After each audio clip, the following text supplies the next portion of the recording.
ದಿನನಿತ್ಯ ಬೇರೆಯವರ ಭವಿಷ್ಯವನ್ನ ಹೇಳ್ತಾ ಇದ್ದ ಜ್ಯೋತಿಷಿ ಕಮಲಾಕರ್ ಭಟ್ನ ಬಂಡವಾಳ ಇದೀಗ ಬಯಲಾಗ್ತಾ ಇದೆ.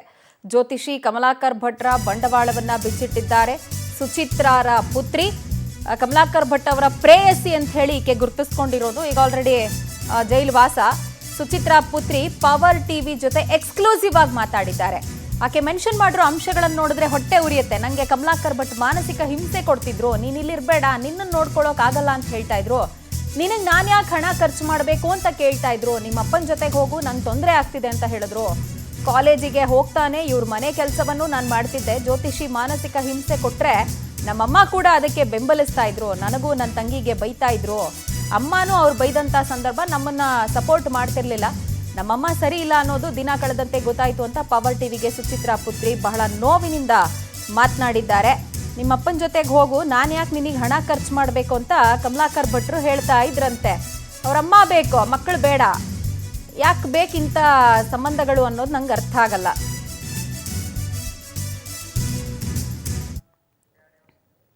ಇವಾಗ ಅಪ್ಪನೇ ಅಮ್ಮ ಇಲ್ಲ ಹೇಳ್ತಿದ್ರು, ನಿಮ್ಮ ಅಪ್ಪನ ಜೊತೆ ಹೋಗೋ ಹಂಗೆ ಹಿಂಗೆ, ನಾನು ವಿಷ ಹಾಕ್ತೀನಿ ಹಂಗೆ ಹಿಂಗೆ ಅಂತೆಲ್ಲ ಹಾಕಿದ್ಮೇಲೆ ಅಪ್ಪಂಗೆ ಫೋನ್ ಮಾಡಿದ್ದೆ, ನಾನು ಮೆಸೇಜ್ ಮಾಡಿದ್ದೆ. ನಾನು ಅಲ್ಲ ಹಾಕಿಲ್ಲ, ಹಾಕ್ತೀನಿ ಅಂತ ಬೆದರಿಕೆ ಹಾಕಿದ್ರು. ನಾನು ಅದಕ್ಕೆ ನನ್ನ ಏನಾದ್ರು ಮಾಡ್ತಾರೆ ಅಂತೇಳಿ ಅಪ್ಪಂಗೆ ಮೆಸೇಜ್ ಮಾಡಿದ್ದೆ.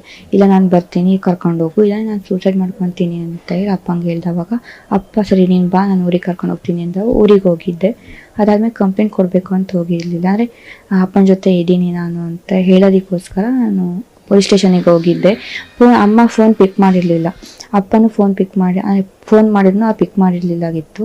ಅದಾದಮೇಲೆ ಏಕಾಏಕಿ ಬಂದು ಮನೆಗೆಲ್ಲ ನುಗ್ಗಿ ಚಾಕು ಎಲ್ಲ ಹಾಕಿ ದೊಡ್ಡಪ್ಪನೆಲ್ಲ ಸಾಯಿಸಿ ಇವಾಗ ಅಪ್ಪಂಗೆಲ್ಲ ಚಾಕು ಹಾಕಿದ್ದಾರೆ. ಅಲ್ಲಿ ಕಮಲಾಕರ್ ಭಟ್ ಅಂತ ಹೇಳಿದ್ರು, ಅವ್ರ ಜೊತೆ ಆಫೀಸಲ್ಲಿ ವರ್ಕ್ ಮಾಡ್ತಾಯಿದ್ರು. ಹಾಂ, ಅಮ್ಮಂಗೋಸ್ಕರ ಮಾಡಿಕೊಟ್ಟಿದ್ರು, ಅವರೇನೆ ಸಪ್ರೇಟ್ ಮಾಡಿಕೊಟ್ಟು ಕರುಂಗಾಲಿ ಮಾಲೆ, ಮನಿ ಬ್ರೇಸ್ಲೆಟ್ ಇತ್ಯಾದಿ ಇವನ್ನುಗಳನ್ನೆಲ್ಲ ಮಾಡ್ತಾಯಿದ್ರು, ಸೇಲ್ ಮಾಡ್ತಾಯಿದ್ರು. 9 ತಿಂಗಳು ಆಯಿತು ಸರ್. ಹಾಂ ಸರ್, ಅಂದರೆ ಅಪ್ಪನ ಜೊತೆ ಹೋಗು ನೀನು, ಇಲ್ಲಾಂದರೆ ನೀನು ಸಾಯಿಸ್ಬೇಕಾಗತ್ತೆ, ವಿಷ ಹಾಕ್ತೀನಿ, ನಿಮ್ಮನ್ನು ನೋಡ್ಕೊಳಲ್ಲ ನಾನು, ಗುರೂಜಿ ಹೇಳ್ತಾರೆ ನಿಮ್ಮನ್ನು ನೋಡ್ಕೊಳಕ್ಕಾಗಲ್ಲ ನನಗೆ, ನಿಮ್ಗೆ ಯಾರು ದುಡ್ಡು ಹಾಕ್ತಾರೆ, ಈ ಥರ ಎಲ್ಲ ಹೇಳ್ತಾಯಿದ್ರು.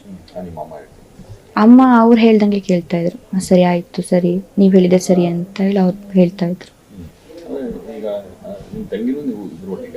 ಹಾಂ, ಎಲ್ಲ ಒಟ್ಟಿಗೆ ಇರ್ತಿದ್ವಿ, ಅವರಿಬ್ರು ಒಂದು ಕಡೆ ಇರ್ತಿದ್ರು, ನಾವಿಬ್ರು ಒಂದು ಕಡೆ ಇರ್ತಿದ್ವಿ. ಹಾಂ ಹೌದು, ಹಾಂ ಮೆಸೇಜ್ ಮಾಡಿದೆ ಅಪ್ಪನಿಗೆ, ನಾನು ಬಂದು ಕರ್ಕೊಂಡು ಹೋಗು ಅಂತ ಹೇಳಿ. ಅಪ್ಪ ಬಂದು ಕರ್ಕೊಂಡು, ಅಂದರೆ ನಾನು ಬಂದೆ ಊರಿಗೆ, ನಾನು ಅಪ್ಪನ ಮನೆಯಲ್ಲೇ ಇದ್ದಿದ್ದು, ಅಪ್ಪ ಅಮ್ಮನ ಮನೆಯಲ್ಲೇ ಇದ್ದಿದ್ದಾಗಿತ್ತು. ಅವಾಗ ಏಕೆ ಅವರೇ ಬಂದಿದ್ದು, ಯಾರೋ ಒಂದು 5 ಜನ ಕರ್ಕೊಂಡು ಬಂದಿದ್ದು ಅವರೇನೆ. ಅಮ್ಮ ಇಲ್ಲ ಹೇಳ್ತೀನಿ, ನನಗೆ ಮೊನ್ನೆ 1ನೇ ತಾರೀಕಿಗೆ ನನ್ನ ಮಗಳು ಫೋನ್ ಮಾಡಿದ್ಲು, ಪಪ್ಪ ನಾನು ಮಮ್ಮಿ ಜೊತೆ ಇರೋಕ್ಕಾಗ್ತಾ ಇಲ್ಲ, ನಾನು ಬಂದು ಕರ್ಕೊಂಡು ಹೋಗ್ರಿ, ಇಲ್ಲ ಅಂದರೆ ನಾನು ಎಲ್ಲರೂ ಸತ್ತೋಗ್ತೀನಿ ಅಂತ ನನಗೆ ಹೇಳಿದ್ಲು. ಸರಿ ಆಯಿತು, ನೀನು ನಾಳೆ ಬಸ್ ಎತ್ತು ಬಾ ಅಂತ ನಾನು ಹೇಳಿದೆ ಅವಳಿಗೆ. ಸರಿ ಬಂದಳು, ಬಂದಮೇಲೆ ಕಂಪ್ಲೇಂಟ್ ಕೊಡಿಸಿದ್ದೀನಿ ಅವಳ ಮೇಲೆ. ಕಂಪ್ಲೇಂಟ್ ಕೊಡಿಸಿ ನನ್ನ ಮಗಳ ಹತ್ರನೇ ಕಂಪ್ಲೇಂಟ್ ಕೊಡಿಸಿದ್ದೀನಿ ಅವಳ ಬಗ್ಗೆ. ಅವಳು ಏನೇನು ಅನಾಚಾರ ಕೆಲಸ ಮಾಡ್ತಿದ್ಲು, ಅವಳಿಗೆ 3-4 ಜನ ಜೊತೆ ಅಫೇರ್ ಇತ್ತು ಸರ್, ಮುಂಚೆನೇ ಇತ್ತು. ಅಪ್ಪ ನಾನು ಬೆಂಗಳೂರಲ್ಲಿ ಕೆಲಸ ಮಾಡ್ತೀನಿ, ಹೋಟ್ಲಾಗ ಕೆಲಸ ಮಾಡ್ತೀನಿ, 2 ತಿಂಗಳು 3 ಸರಿ ಒಂದ್ಸರಿ ಬರ್ತಿದ್ದೆ. ಅಫೇರ್ ಅಂದರೆ ತುಂಬ ಜನ ಕಾಂಟ್ಯಾಕ್ಟು, ಮನೆಗೆ ಬರ್ತಿದ್ರು ಹೋಗ್ತಿದ್ರು ಎಲ್ಲ ಆಗ್ತಿತ್ತು. ಅದ್ರ ಸಂಬಂಧ ಜಗಳನೂ ಆಗಿದೆ. ಫೇಸ್ಬುಕ್ಕಲ್ಲಿ ಸರ್, ಫೇಸ್ಬುಕ್ಕಲ್ಲಿ ಕಾಂಟ್ಯಾಕ್ಟ್ ಮಾಡ್ಕೊಂಡು ಮಾಡ್ತಿದ್ಲು. ತಿರ್ಗಾ ಮೊನ್ನೆ ನನ್ನ ಮಗಳು ಫೋನ್ ಮಾಡಿದ್ರಿಂದ ಅವಳು ಮನೆಗೆ ಬಂದ್ಲು, ನಮ್ಮ ಮನೆಗೆ.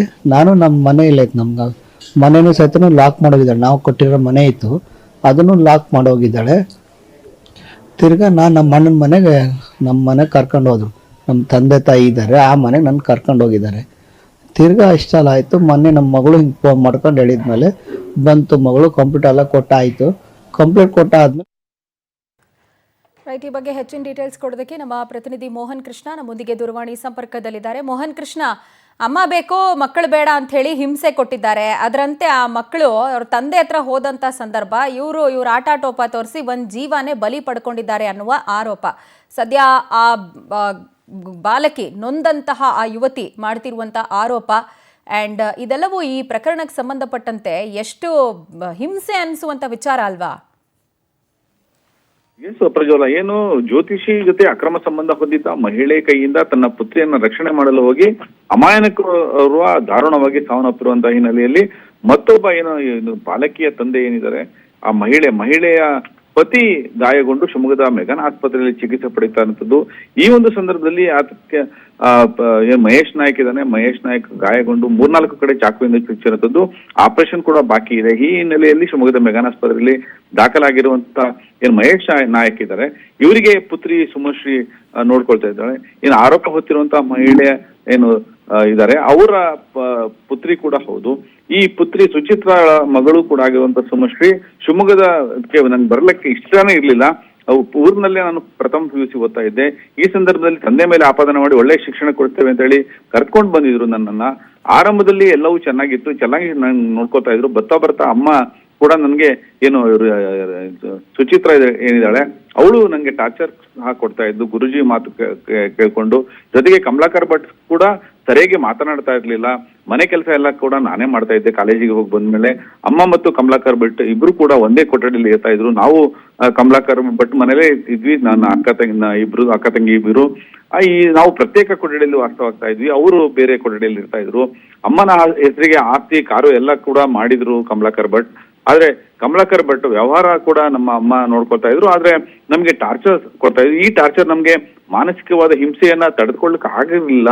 ಹೀಗಾಗಿ ನಾನು ನಮ್ಮ ತಂದೆಗೆ ಈ ಒಂದು ಅಪ್ಪಾಜಿಗೆ ಕಾಲ್ ಮಾಡಿ ಅಮ್ಮ ಟಾರ್ಚರ್ ಕೊಡ್ತಿದ್ದ ಬಗ್ಗೆ ವಿಚಾರವನ್ನ ತಿಳಿಸಿದ್ದೆ. ಮನೆಗೆ ಕರೆದುಕೊಂಡು ಹೋಗದಿದ್ರೆ ನಾನು ಆತ್ಮಹತ್ಯೆ ಕೂಡ ಮಾಡ್ಕೋತೀನಿ ಅಂತ ಹೇಳಿ ನಮ್ಮ ತಂದೆಯವರಿಗೆ ಹೇಳಿದ್ದೆ. ಆಗ ಬೆಂಗಳೂರಿನಿಂದ ಬಂದಂತಹ ಮಹೇಶ್ ನಾಯ್ಕ್ ನಮ್ಮ ತಂದೆ ಏನಿದ್ದಾರೆ ತಂದೆ ಕರ್ಕೊಂಡು ನನಗೆ ಊರಲ್ಲಿ ಕರ್ಕೊಂಡೋಗಿ ಅಲ್ಲಿನ ಪೊಲೀಸ್ ಠಾಣೆಯಲ್ಲಿ ದೂರು ಕೂಡ ನೀಡಲು ಮುಂದಾಗಿದ್ರು. ಆ ಸಂದರ್ಭದಲ್ಲಿ 4 ಜನರಲ್ಲಿ ಕಾರ್ನಲ್ಲಿ ಬಂದು ಗಲಾಟೆ ಮಾಡಿ ದೊಡ್ಡಪ್ಪನಿಗೆ ಚಾಕುವಿನಿಂದ ಚುಚ್ಚಿ ಕೊಲೆ ಮಾಡಿದ್ದಾರೆ. ನನಗೂ ಕೂಡ ಸುಮ್ಮನೆ ಬಿಡಲ್ಲ ಅಂತ ಹೇಳಿದಾಗ ನಮ್ಮ ದೊಡ್ಡಮ್ಮ ಅವರು ನನಗೆ ಕೊಠಡಿಯಲ್ಲಿ ಕೂಡ ಹಾಕ್ತಾರೆ. ಬಳಿಕ ಹೊರಗಡೆ ಏನಾಗುತ್ತೆ ಅಂತ ನನಗೆ ಗೊತ್ತಾಗೋದಿಲ್ಲ. ಆ ಸಂದರ್ಭದಲ್ಲಿ ಎಲ್ಲ ವಿಚಾರ ನಮ್ಮ ಮನೆಯಲ್ಲೇ ಎಲ್ಲ ನಡೆಯುತ್ತೆ. ನಮ್ಮ ಮನೆ ಮುಂಭಾಗದಲ್ಲಿ ಎಲ್ಲವೂ ನಡೆಯುತ್ತೆ. ಇದೇ ಕಾರಣಕ್ಕೆ ಅಮ್ಮ 4-5 ಜನರನ್ನು ಕರ್ಕೊಂಡು ಬಂದು ನಮ್ಮ ತಂದೆಯವರಿಗೆ ಹೊಡೆಯಂತ ಒಂದು ಪ್ಲಾನ್ ಕೂಡ ಮಾಡಿದ್ರು. ಈ ಹಿಂದೆ ಕಳೆದ 3 ತಿಂಗಳ ಹಿಂದೆಯೇ ಈ ಒಂದು ಸಂಚು ರೂಪಿಸಲಾಗಿತ್ತು ಅಂತ ಹೇಳಿ ಪೊಲೀಸರ ತನಿಖೆಯಿಂದ ಬಯಲಾಗಿರುತ್ತಂತ ಒಂದ್ ಕಡೆ. ಸುಮಶ್ರೀ ಆರೋಪ ಇದೀಗ ಗಂಭೀರ ಆರೋಪ ಪಡೆದುಕೊಂಡಿದೆ. ದಾಖಲೆ ಕೂಡ ಆಗಿರುವಂತದ್ದು.